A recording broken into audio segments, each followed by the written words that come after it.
질문 한번 드리고 싶습니다. 여러분은 인생의 마지막 순간이 찾아왔다고 느낄 때 어떤 말을 남기고 싶습니까? 어떤 유언을 남기고 싶습니까? 물론 미리 생각을 한다고 해서 그렇게 된다고 보장할 수는 없을 겁니다. 하지만 죽음의 침상에서 내가 어떤 말을 할 것이라고 생각하는가라는 것은 지금 현재 삶을 바라보는 나의 관점과 하나님을 향한 나의 신앙을 반영할 것이 분명하기 때문입니다. 저는 성경의 많은 고백들 가운데 이 고백을 남겼으면 좋겠다라고 생각을 한 적이 있습니다. 주는 선하사 선을 행하시오니, 주는 선하사 선을 행하시오니. 시편 119편에 있는 말씀입니다. 이 고백은 기도 응답을 5만 번 받았다고 알려진 고아들의 아버지 조지 뮬러가 자기 아내 장례식에서 전한 말씀의 본문이 바로 이 말씀입니다. 그는 심한 류마티스를 앓는 아내의 치유를 위해서 오래 기도했는데 하나님께서 이 사람의 기도만큼은, 수많은 사람을 위한 기도, 중보기도는 5만 번을 응답했는데 자기 아내의 치유를 위한 이 기도만큼은 하나님께서 구한 대로 응답하지 않으셨습니다. 아내의 생명을 하나님이 데려가신 거죠. 하지만 조지 뮬러는 여전히 하나님의 선하심을 믿었고 아내를 데려가신 것이 하나님의 최상의 응답이라고 믿었습니다. 그는 아내의 장례식 설교 본문으로 이 구절을 선택했다는 사실이 그것을 입증을 하죠. 자, 여러분 자신의 인생 모든 것이 선하신 하나님께서 선을 베푸신 일들이었다라고 고백할 수 있겠습니까? 돌아온 인생 어떻습니까? 내 인생 모든 것이 선하신 하나님께서 선을 베푸셨다라고 고백할 수 있겠습니까? 이건 믿음으로만 가능한 고백이 됩니다. 선하신 하나님을 향한 온전한 신뢰로 아직 모든 것이 완성되지는 않았지만은 그것을 아름답고 영광스럽게 완성하실 하나님에 대한 신뢰로만 가능한 고백이기 때문에 그렇습니다. 오늘이 벌써 12월 8일이네요. 제가 연초에 하는 얘기가 있죠. 여러분 고개를 좌우로 한번 흔들면 6개월이 지나갑니다. 아래로 한번 흔들면 1년이 지나갑니다. 이렇게 또 1년이 지나가 버렸습니다. 자, 연말이 되면 제가 종말이나 죽음, 우리 인생의 마지막을 이 주제를 가지고 말씀을 나누고 했는데, 자, 여러분들 이거 한번 생각해 보십시오. 여러분들이 목격한, 여러분들이 본 경험이 있는 먼저 죽음을 맞이한 분들을 생각하면서 한번 기억해 보시기 바랍니다. 인생의 마지막이 그 사람이 원하는 방식으로 그 사람이 원하는 때에 찾아오던가요? 어떻습니까? 인생의 마지막이 그 사람이 원하는 방식으로 그 사람이 원하는 때에 찾아오던가요? 과연 그럴까요? 절대 그렇지 않습니다. 그렇기 때문에 오늘은 우리 모두가, 내가 나이가 어리든 많든 우리 모두가 언젠가 그 시간이 내게 찾아오더라도 내가 당황하지 않고 어떻게 주님 앞에 나아갈 수 있을까, 이걸 한번 생각해 보자라는 겁니다. 인생을 향해서 우리가 하나님을 향해 가지는 믿음은 언제나 연약하고 의심이 섞여 있을 수밖에 없습니다. 물론 시간을 통해서 더 견고해지기도 하겠지만 우리의 연약한 믿음은 죽음의 시간에도 여전히 하나님 너무 일러요, 저는 아직 마치지 못한 게 너무 많아요, 남은 내 아이들 어떻게 해요? 라고 말하게 될지도 모르겠습니다. 아니면 그 반대로 여전히 바라는 것의 성취를 이루지 못했지만 하나님의 신실하심을 믿고 주의 뜻이 이루어지이다라고 고백할 수도 있겠습니다. 사람에게는 누구나 대개 성취와 완성을 향한 의지가 있습니다. 자기의 계획한 바를 끝마치고 싶어하는 마음이 다 있습니다. 그래서 사람들은 죽음이 끝이라고 생각하지만 성경은 죽음은 아직 끝이 아니다라고 성경은 단호하게 말씀합니다. 성경은 모든 인생은 미완성이라고 가르칩니다. 성경이 가르치는 겁니다. 우리의 모든 인생, 누구나 인생은 미완성입니다. 이건 신자의 완전한 거룩을 뭐라 그러죠? 성화라 그러죠. 우리의 성화도 죽음과 더불어 완성된다는 가르침에서 나타납니다. 이 땅에서 아무리 거룩한 사람이라도 성화를 완성할 수 없습니다. 그건 하나님께서 우리에게 은혜로 죽음의 순간에 허락하시는 겁니다. 그러므로 인생은 본래 미완성입니다. 노래 있잖아요, 그죠? 인생은, 그렇죠, 여러분들 뭐 전혀 모르는 노래처럼 그런데 다 알잖아요, 그렇죠? 그리고 믿음은 본질상 바라는 것이기 때문에 미완성이 믿음의 본질입니다. 자, 그래서 성경의 믿음의 인물들의 삶을 통해서 믿음의 본질이 미완성임을 우리가 한번 추적해 보자고요. 구약의 인물들 가운데 우리가 너무 좋아하고 존경하는 사람, 이스라엘 역사의 대표적인 세 사람, 그리고 신약의 대표적인 한 사람의 사례를 통해서 왜 우리 인생이 미완성인가 확인하고 추적해 보겠습니다. 먼저 아브라함입니다. 자, 히브리서 11장 13절 아브라함에 대해서 이렇게 얘기합니다. 다 같이 읽겠습니다. 시작. 다 믿음을 따라 죽었으며 약속을 받지 못하였으되 그것들을 멀리서 보고 환영하며 또 땅에서는 외국인과 나그네임을 정언하였으니. 자, 본문의 이 사람들 누굴까요? 족장들입니다. 아브라함, 이삭, 야곱을 말합니다. 그들이 죽었을 때 하나님의 약속이 이루어지는 것, 성취되는 것을 보지 못했다라는 겁니다. 하나님께서 가나안 땅을 주시겠다고 약속하셨으나 그들은 그 땅을 소유하지 못하고 살았습니다. 그들의 자손들이 하늘의 별, 바다 모래같이 많게 해주시고 그 자손을 통해서 땅의 모든 족속이 복을 받게 하셨다라고 하나님께서 약속하셨지만 아브라함은 그 약속의 성취를 보지 못했습니다. 약속을 받았을 뿐이었지만 아브라함은 그 약속이 이미 자기에게 이미 성취된 것인 양 살았습니다. 이걸 믿음으로 사는 삶이다라고 성경은 우리에게 가르칩니다.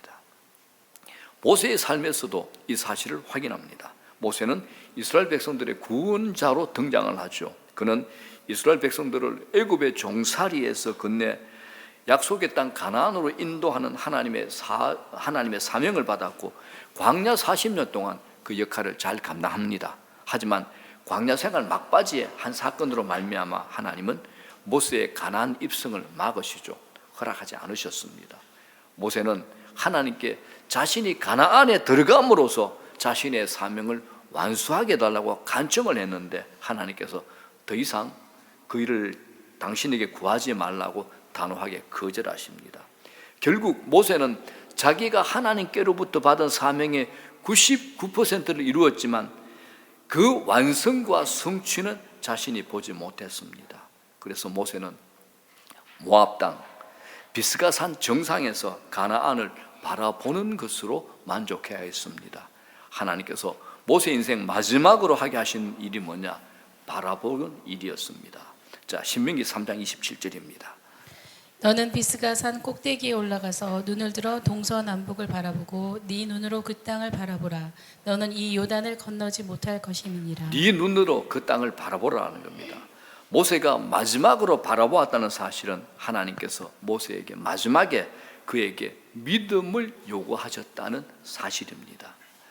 많은 성경의 독자들, 우리들이 모세의 삶에서 이 대목을 매우 아쉬워하지만 사실 하나님은 모세에게 믿음으로 얻게 될 더 나은 것을 주신 거죠.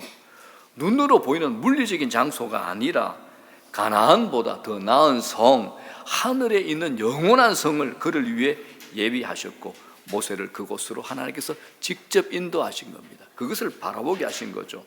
모세의 믿음의 삶은 미완성이었지만 하나님께서 그 삶을 완성하셨다라는 겁니다. 자, 다윗의 삶, 다윗 삶이 어떻습니까? 우리 모두가 알다시피 다윗은 하나님의 성전을 건축하고 싶어 했지만 하나님은 그의 선한 바람을 거절합니다. 네가 나를 위해서 집을 지어주는 거 아니냐, 내가 너를 위해서 집을 지어주는 것이라고 하나님께서 말씀하시죠. 우리는 하나님을 위하여 뭔가를 하고 싶어하는 선한 마음을 가질 수 있습니다. 하지만 우리가 잊지 말아야 될 것, 우리가 유념해야 될 것, 우리가 하나님을 위해서 뭔가를 해드릴 수 있는 존재는 우리는 아닙니다. 하나님께서 우리를 위해서 모든 것을 주시라는 분이라는 겁니다. 다윗은 이 사실을 뼈저리게 느꼈습니다. 그리고 그의 인생 마지막 자리에서 다윗이 이런 고백을 합니다. 유언과도 같은 말이니까 이게 믿음의 고백입니다. 하나님 이 고백을 받았습니다. 다윗 인생의 마지막 정리가 된 게 있죠. 마지막 정리한 것을 기록한 것이 역대상 마지막 장 29장인데 10절부터 16절입니다. 다윗이 온 회중 앞에서 온 회중 앞에서 여호와를 송축하여 이르되 우리 조상 이스라엘의 하나님 여호와여 주는 영원부터 영원까지 송축을 받으시옵소서. 여호와여 위대하심과 권능과 영광과 승리와 위엄이 다 주께 속하였사오니 천지에 있는 것이 다 주의 것이로소이다. 여호와여 주권도 주께 속하였사오니 주는 높으사 만물의 머리이심이니이다. 부와 기가 주께로 말미암고 또 주는 만물의 주제가 되사 손에 권세와 능력이 있사오니 모든 사람을 크게 하심과 강하게 하심이 주의 손에 있나이다. 우리 하나님이여 이제 우리가 주께 감사하오며 주의 영화로운 이름을 찬양하나이다. 나와 내 백성이 무엇이기에 이처럼 즐거운 마음으로 드릴 힘이 있었나이까. 모든 것이 주께로 말미암았사오니 우리가 주의 손에서 받은 것으로 주께 드렸을 뿐이니이다. 우리는 우리 조상들과 같이 주님 앞에서 이방 나그네와 거류민들이라. 세상에 있는 날이 그림자 같아서 희망이 없나이다. 우리 하나님 여호와여 우리가 주의 거룩한 이름을 위하여 성전을 건축하려고 미리 저축한 이 모든 물건이 다 주의 손에서 왔사오니 다 주의 것이니이다. 인생의 마지막 순간에 이보다 아름다운 고백을 할 수 있겠습니까? 인생의 마지막 순간에 그는 하나님의 성전을 건축하는 일로 하나님께서 거절하신 일로 마음이 상하지 않았습니다. 도리어 그는 하나님의 의도를 제대로 이해했습니다. 다윗의 고백을 보면 자기의 것으로 하나님을 섬길 수 있다는 생각을 찾아볼 수가 없습니다. 그는 천지에 있는 모든 것이 다 하나님의 것이기에 자기가 자기의 것으로 하나님을 위해서 뭔가를 할 수 있다는 생각을 다윗은 하지 않았습니다. 모든 사람을 크게 하심, 강하게 하심, 이게 모든 것이 주의 손에 있다라고 고백하는 다윗은 자기가 가지고 있는 왕권, 자기가 가지고 있는 부와 재물, 자기가 가진 모든 것이 하나님께서 은혜로 주신 것이라는 인식을 가지고 철저하게 그렇게 사는 사람입니다. 심지어 하나님께 뭔가를 드린다는 그 마음조차도 하나님께서 주셨다라고 고백하지 않습니까? 사랑하는 여러분, 하나님이 주시지 않은 것은 아무것도 없습니다. 모든 것 하나님께서 주신 겁니다. 그림자같이 있다가 사라지는 우리 인생이지 않습니까? 하나님께서 주신 은혜로만 설명이 가능하다라고 다윗이 오늘 그렇게 고백하고 있는 겁니다. 이어지는 다윗의 고백도 아주 중요합니다. 17절, 18절, 19절입니다. 나의 하나님이여 주께서 마음을 감찰하시고 정직을 기뻐하시는 줄을 내가 아나이다. 내가 정직한 마음으로 이 모든 것을 즐거이 드렸사오며 이제 내가 또 여기 있는 주의 백성이 주께 자원하여 드리는 것을 보오니 심히 기쁘도소이다. 우리 조상들 아브라함과 이삭과 이스라엘의 하나님 여호와여 주께서 이것을 주의 백성의 심중에 영원히 두어 생각하게 하시고 그 마음에 준비하여 주께로 돌아오게 하시오며 또 내 아들 솔로몬에게 정성된 마음을 주사 주의 계명과 권면과 율례를 지켜 이 모든 일을 행하게 하시고 내가 위하여 준비한 것으로 성전을 건축하게 하옵소서 하였더라. 아멘. 다윗은 분명히 하나님께 드렸습니다. 아낌없이 드렸습니다. 모든 것이 하나님으로부터 받은 것이기는 하지만 말입니다. 그리고 백성들도 다윗의 마음과 하나가 되어 자원하는 마음으로 하나님으로부터 받은 것을 하나님께 드렸습니다. 이제 다윗은 사랑하는 자기 아들 솔로몬에게도 동일한 마음을 주셔서 자신과 백성들이 드린 물질로 하나님의 성전을 건축할 수 있게 해달라고 기도합니다. 다윗의 이 고백들은 뭔가를 이루지 못한 사람의 아쉬움 같은 것들을 전혀 보여주지 않습니다. 그는 마치 모든 것을 성취하고 이룬 사람처럼 자기 인생에 대하여 만족스러움을 보여줍니다. 여러분, 다윗의 삶이 보여주는 결론이 뭡니까? 그건 믿음으로 사는 사람은 만족함으로 인생을 마칠 수 있다라는 겁니다. 이게 믿음입니다. 믿음으로 사는 사람은 만족함으로 인생을 마칠 수 있습니다. 오직 믿음으로 사는 사람만이 만족함으로 자신의 죽음도 받아들일 수 있다라는 겁니다. 믿음으로 사는 사람입니다. 거기에는 왜 이렇게 저를 빨리 데려가십니까? 라는 아쉬움 섞인 질문은 없습니다. 믿음은 인생을 가장 잘 산 사람처럼 하나님이 부르실 때 만족함으로 그 부르심으로 응할 수 있게 합니다. 이것이 믿음의 임종을 앞둔 성도에게 일어나는 일이 됩니다. 다윗은 그렇게 믿음으로 사는 사람의 삶이 어떤 것인가를 우리에게 철저하게 보여주고 있죠. 그 삶은 미완성일지라도 만족하는 삶이었습니다. 자, 다윗의 인생을 정리하는 마지막 말씀입니다. 성령은 성경을 통해 우리에게 이렇게 가르칩니다. 우리 다 같이 한번 읽어볼까요? 시작. 이새의 아들 다윗이 온 이스라엘의 왕이 되어 이스라엘을 다스린 기간은 40년이라 헤브론에서 7년간 다스렸고 예루살렘에서 33년을 크게 그가 나이 많아 늙도록 부하고 존귀를 누리다가 죽음에 아멘. 다 부러워하는 구절 아닙니까? 그죠? 나이 많아 늙도록 부하고 존귀를 누리다가 죽음에 다 부러워하잖아요. 이렇게 살고 싶으시죠? 믿음으로 사십시오. 믿음으로 만족하시면서 믿음으로 사십시오. 다윗의 인생 사실 파란만장했습니다. 우리가 아침마다 월요일은 제가 시편을 가지고 말씀의 은혜를 나누는데 시편을 보게 되면 그가 당하는 고난과 고생, 마음의 짐이 시편에 구구절절하게 고스란히 녹여져 있습니다. 그럼에도 그는 정말 진정한 하나님의 믿음의 사람이었습니다. 최악의 코너에 몰렸음에도 그는 오직 하나님만을 신뢰하는 믿음의 사람이었습니다.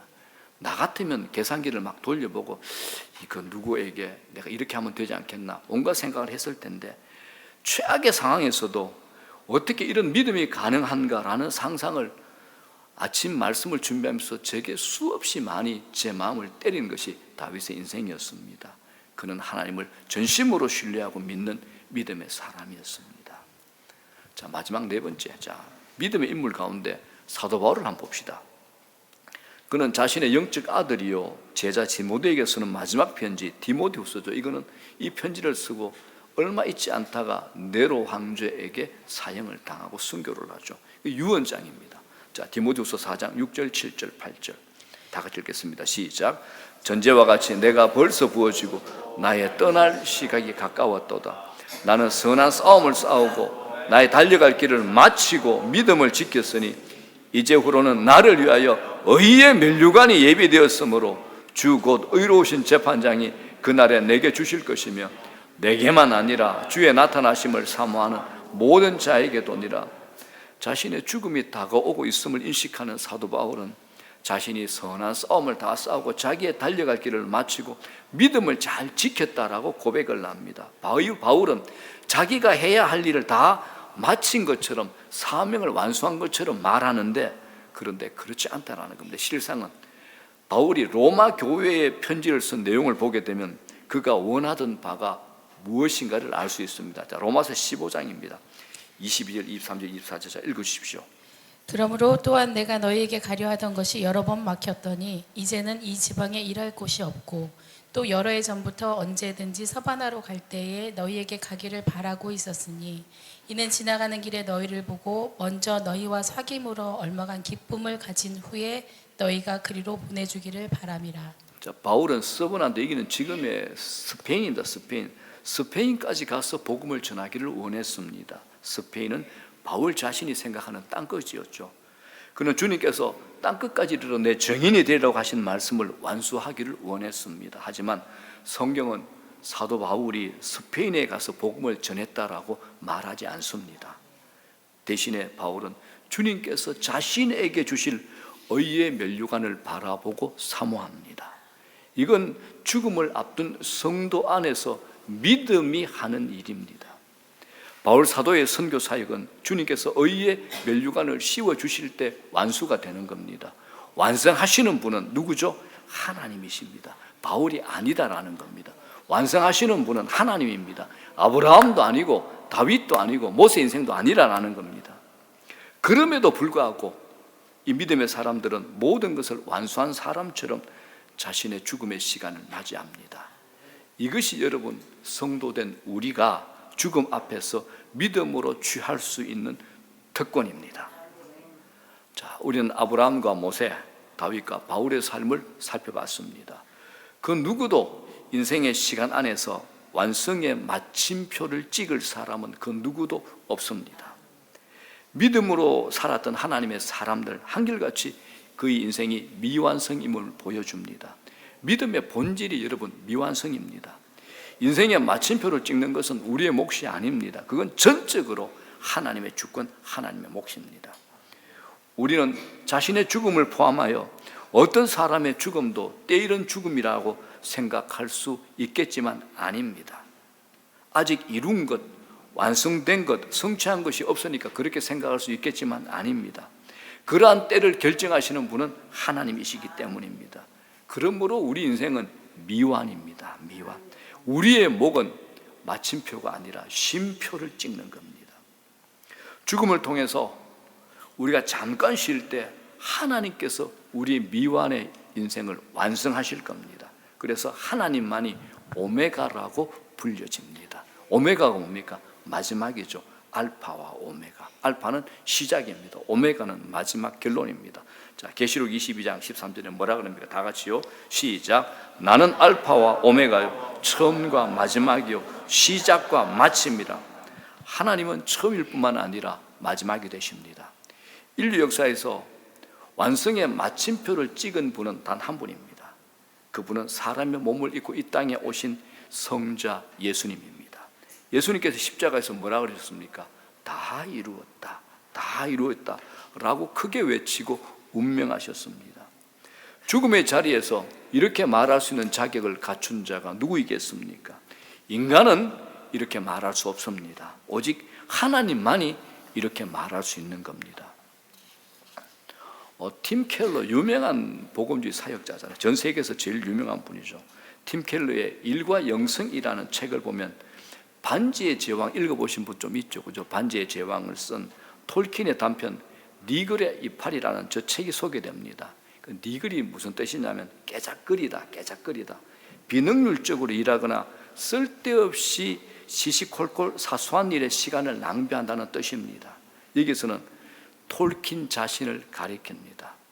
자, 오늘 본문과 연관이 있는 이 이야기를 한번 들어보십시오. 자, 니글이 화가입니다. 화가 니글에게는 꼭 그리고 싶은 그림이 하나 있었습니다. 이파리 하나에서 시작을 해가지고 나무 한 그루 전체의 이미지, 그리고 그 나무 뒤에 펼쳐진 멋진 세계를 이 니글은 그려내고 싶었습니다. 니글은 이 그림을 그리기 위해서 사다리를 타고 올라가야 될 만큼 큰 캔버스를 준비했죠.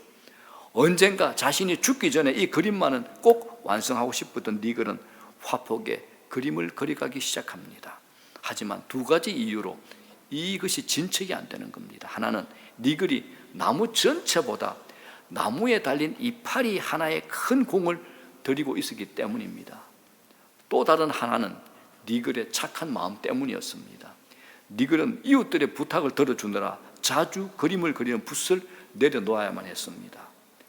어느 날 니글이 이 땅에서 자기의 시간이 얼마 남지 않았다는 것을 깨닫게 됩니다.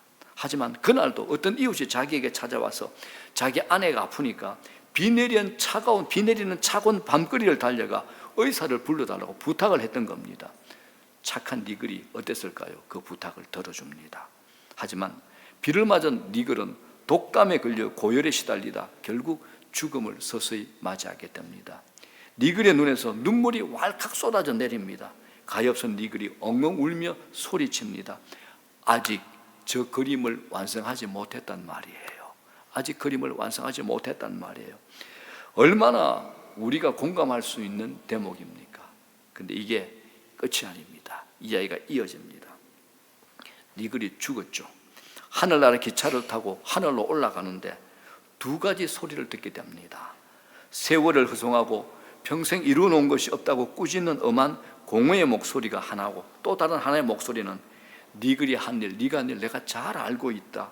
네가 남을 위해 희생하는 쪽을 선택했으니 잘했다라고 말하는 자비의 목소리도 들렸습니다.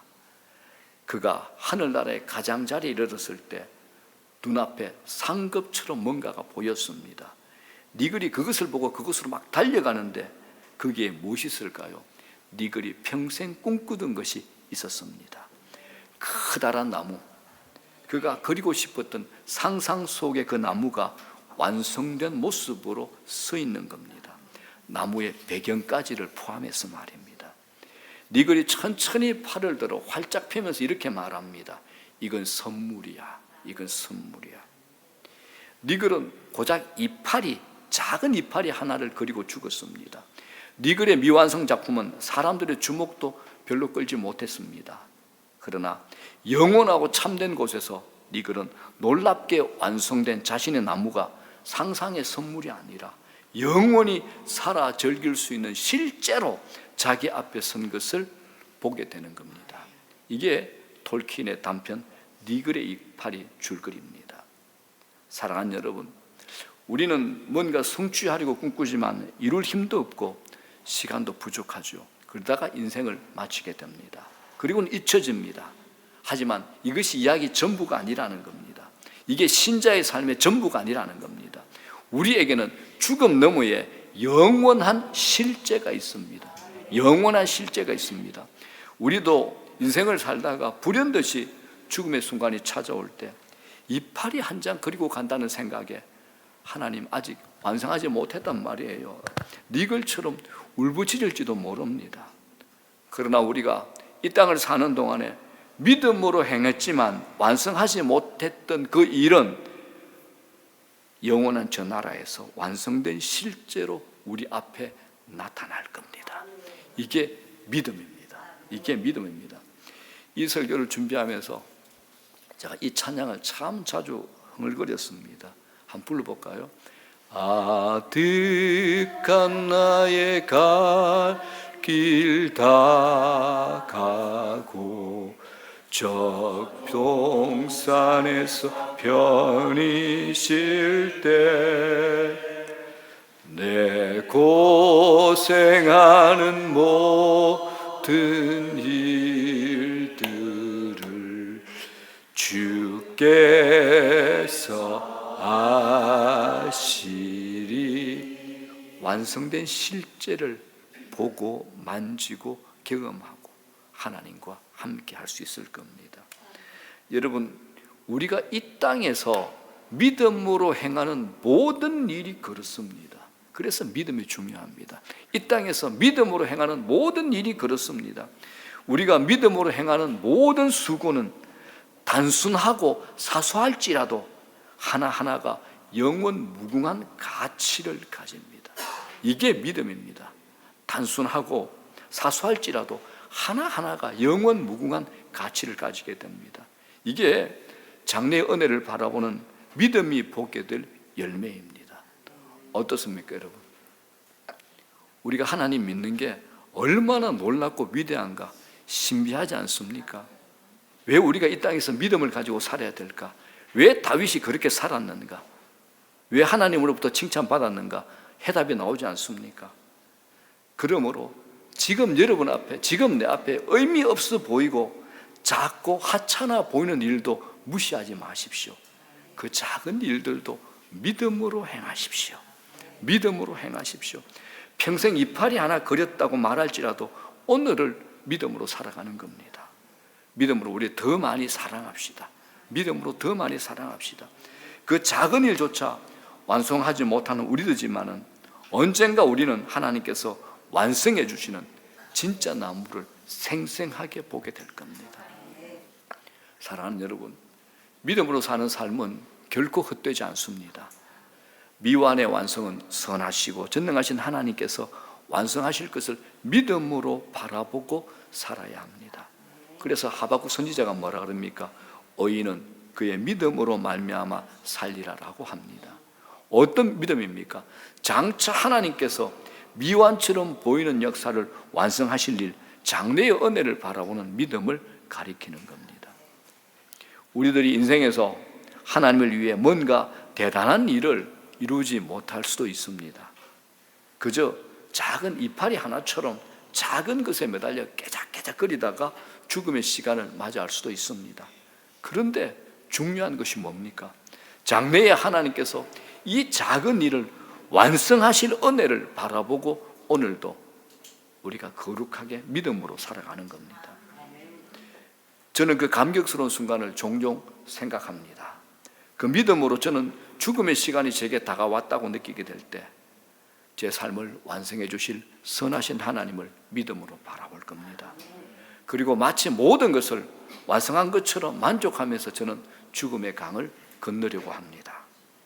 죽음의 순간만이 아니라 선하신 하나님을 향한 온전한 신뢰로, 그리고 장래의 은혜를 바라는 믿음으로 이 땅을 살아가기에 낙심하지 않고 두려워할 것이 없으며 불안과 초조함으로부터 자유하며 오늘이라는 현재를 살아가는 우리 모두가 되기를 주의 이름으로 축원합니다.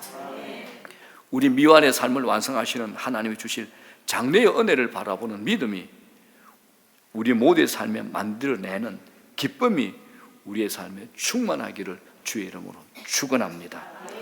우리 인생 마지막 자리가 시편 119편의 그 고백처럼 주는 선하사 선을 행하시오니, 주는 선하사 선을 행하시오니 라고 믿음으로 고백할 수 있는 자리가 되기를 주의 이름으로 축원하고 축복합니다.